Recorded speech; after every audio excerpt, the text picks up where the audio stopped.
নমস্কাৰ বন্ধু বান্ধৱীসকল, কি খবৰ? আশা কৰিছোঁ সকলো ভালে আছে।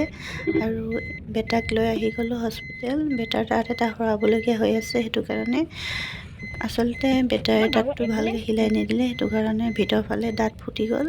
সেইটো কাৰণে আমি ডক্টৰৰ ওচৰতে খোৱাই দিবৰ কাৰণে আহিছোঁ।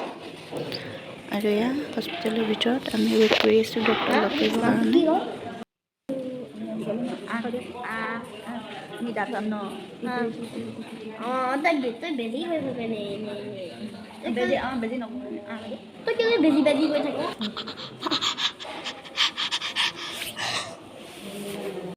আৰু এয়া এতিয়া ঘৰলৈ যাবলৈ ওলাইছোঁ। সোনকালে হৈ গ'ল, কিয়নো আমি যোৱাকালি আহিছিলোঁ, আজি মাতিছিলে, সেইটো কাৰণে আজি আহি গ'লোঁ।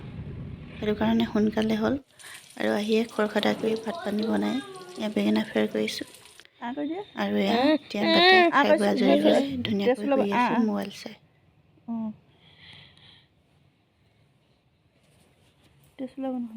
কাপোৰখন লৈ ধুনীয়াকৈ পিঠা